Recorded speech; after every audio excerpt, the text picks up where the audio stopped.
Hello everyone, welcome back to the channel. I'm sure most of you guys know about Doctor Octopus, aka Otto Octavius, and he's one of my very favorite characters of all time, not just because we share the same name, but because he has such an interesting history. He's had a stint as Spiderman, like we're going to be talking about in this video, and he's gone through a lot of different character stages, gone from the good side to the bad side so many times. So Otto Octavius was an aspiring scientist. As a child, he lived in an abusive household, but that just motivated him even more to do good in the world and develop scientific new tech which will help people. And as he progressed through his years, expanded his mind even more and became more of a scientific genius, he began to develop a new form of tech in which he was hoping to create these metal arms which can infuse in people's backs, basically so that people can have extra limbs and be more efficient, create more things, and make the world a better place with these new metal arms. But in a radiation accident, before he was ready to really test out this tech, Otto Octavius had these metal arms fused to him on accident. This radiation really messed it up, and later on it even caused him to start aging quickly and have some bad health problems, being ridiculed by different people in the science industry, especially after his radiation problem, his big accident that infused his arms onto his back. He became a supervillain. So he'd fought Spider-Man over many years in his Doctor Octopus suit. He would rob banks, do all kinds of stuff. At one point he even set up all of these death rays in the sky, which he was ready to use to wipe out the entire population. He's had some pretty big schemes, and over the years he became one of Peter Parker's greatest villains, probably coming in second after the Green Goblin for just the villain that Peter has had the most history with, the one that he's battled the most. But, of course, as you may know, Doctor Octopus has never been just a villain. Dr. Octopus found out that this radiation problem that he had had so many years ago was actually basically increasing his aging. He was aging very rapidly, becoming an old man, and just becoming more and more crippled. So he decided that he needed some sort of final scheme, some big plan to basically save himself and go out in a blaze of glory. So his plan was that he would basically get Peter Parker in the same place as him and then use this technology that he had developed to transfer his consciousness into Peter Parker's body, and then Peter Parker's consciousness into his as he was dying. So he completely succeeded in this. In the famous Amazing Spider-Man issue number 700, I think, written by Dan Slott during Dan Slott's run of the Spider-Man series, he infused his mind into Peter Parker's body and became the superior Spider-Man. With Peter's dying words, as his consciousness was trapped in Dr. Octopus's dying body, he told Otto to become the new Spider-Man. He told him that he trusts him, he needs to carry on the legacy and do good in the Spider-Man name. So Otto Octavius decided to do just that. He was not going to reveal his identity to the public. He decided to just try to do what Peter Parker did, except better. And that's why he's called the superior Spider-Man. After that Amazing Spider-Man issue number 700, they started up with a brand new issue number 1, just called Superior Spider-Man number 1, with Otto Octavius taking over Peter Parker's life and just pretending to be him, except expanding his life, getting a better job, and using some more violent methods to take out criminals. He started the business Parker Industries, just a tech university that he hired people to work at, in which they started developing some of the world's greatest new technology, and it was basically just following Dr. Otto Octavius's dream of developing the newest technology, trying to help the world, just like he wanted to before he became the villain, before he had that whole radiation accident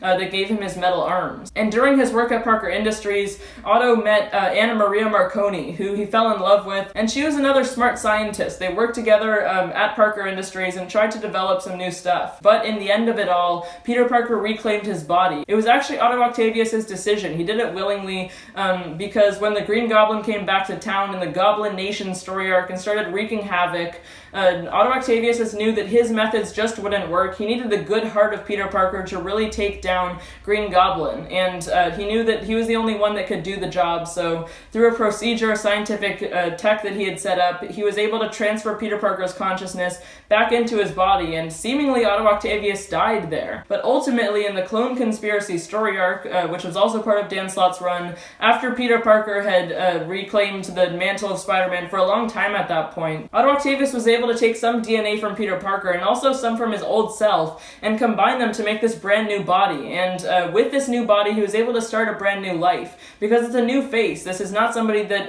anyone would recognize. Nobody will see that he was Doctor Octopus at one point, so he's not going to get put in jail or anything. But before he could actually start making amends and, try to do good in the world once again with the life lessons that he learned when he was the superior Spider-Man, Spider-Man in Peter Parker's body, he was suddenly mind-controlled by Hydra. This was all part of the Secret Empire event, which happened, I think, in 2017, which was the culmination of Nick Spencer's run on the Captain America series, in which this evil Captain America took over the entire United States, basically the whole world, with all of his Hydra forces. He went under the Superior Octopus. You can see it has like green, gray, black colors, and he got his old octopus tentacles back, but they're not infused to his back at this point. Really based off of the Hydra logo, and it's really not a good look for him.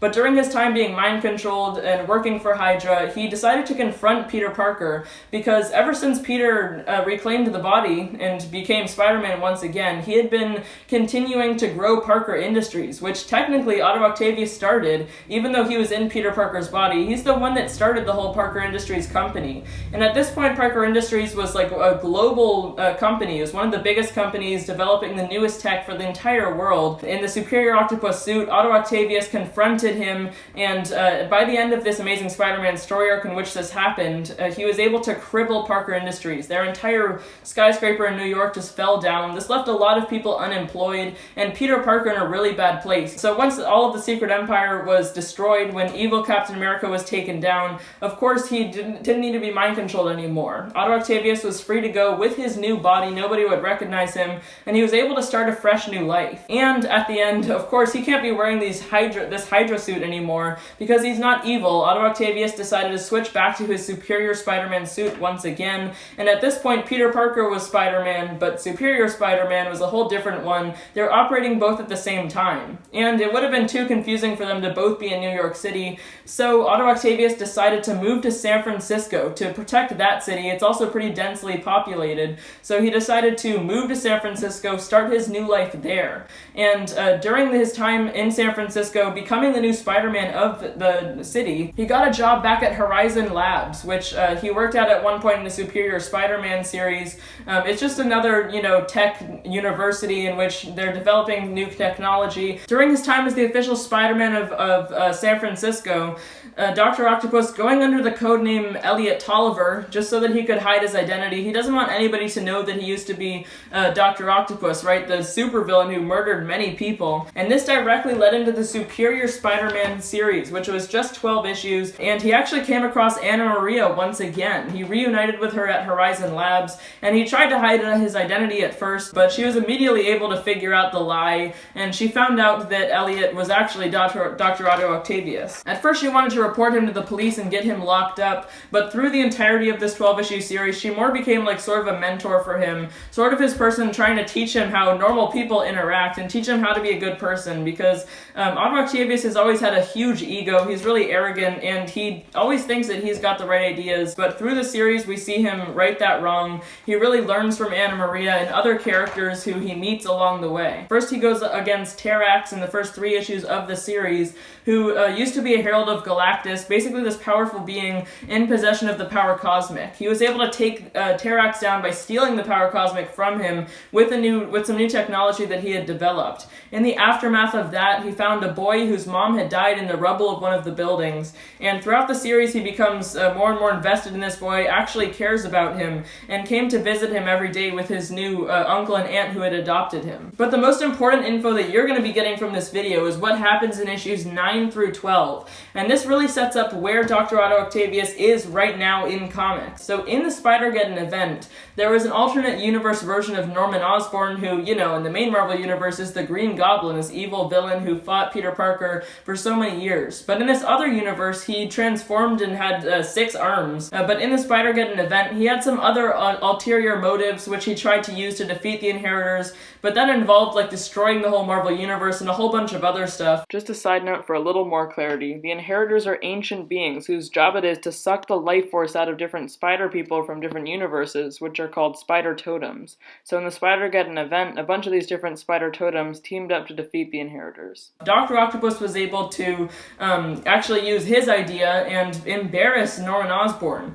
So ever since then, Norman has been wanting revenge on Doc Ock for embarrassing him, for going against his ideas, in the Spider-Geddon event, and we see that come to a head in this final story arc. It turns out that this alternate universe Norman Osborn had actually been in San Francisco for a long time at this point. He was able to reveal Otto Octavius' true identity to the public, revealing that the Superior Spider-Man of San Francisco isn't such a good person, because he used to be this horrible villain who murdered so many people, did so many bad deeds as his time with as Doctor Octopus.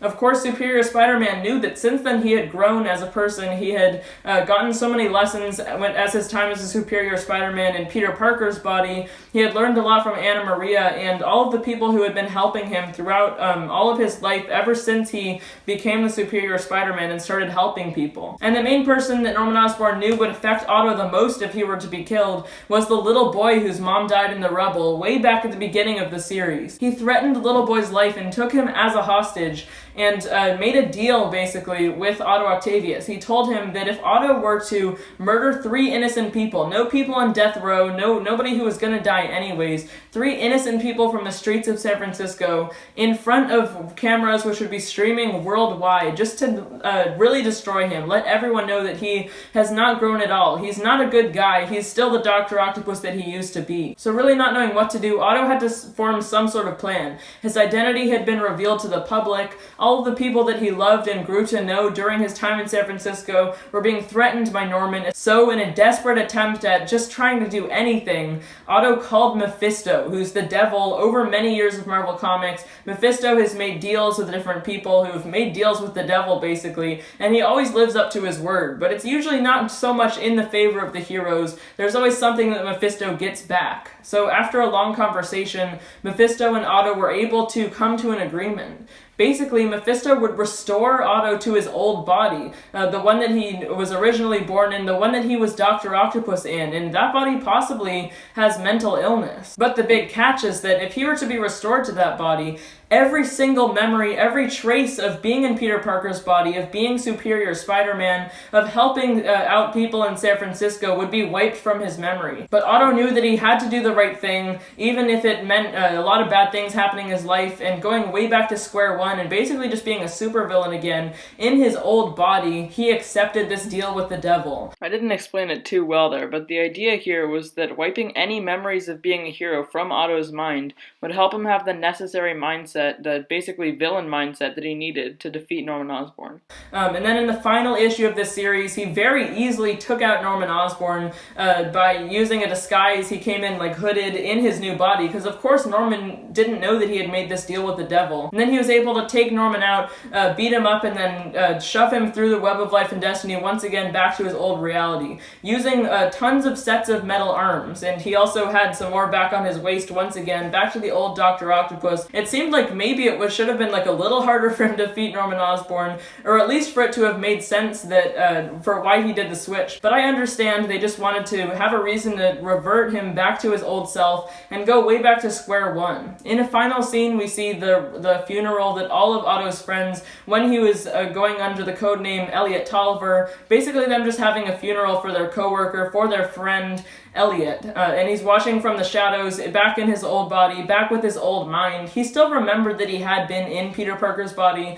but everything was really faint. He did not have all of the lessons, all of the progress that he had made becoming a better person. So, you know, all for nothing. He's just back to his old body, and that's where this run ends. And since the ending of the series, I think it was in early 2019, we haven't seen any of Doctor Octopus, but now we're getting his return, back in his old body once again, with his old motives, his old mind. He's making his return in Sinister War, which is part of Nick Spencer's current Amazing Spider-Man run. It's actually the big conclusion in Nick Spencer's Amazing Spider-Man run. I cannot wait to see what Nick Spencer can do with this character. It's been so long since we've had him appear in any comic books at all, since the end of that Superior Spider-Man run, and it's just great to see him back in the Amazing Spider-Man book, where he rightfully belongs. I really like seeing his stints as Spider-Man, but you know, he's got to go back to the roots eventually, just like all characters do. And if you got some good info from this video, or if you enjoyed it, make sure to hit that subscribe button. That's a big red button which is sitting right below this video. You can also hit the notifications bell which is sitting right next to it. You'll be notified every single time I post a new video if you don't want to miss any. So that's everything for me for today.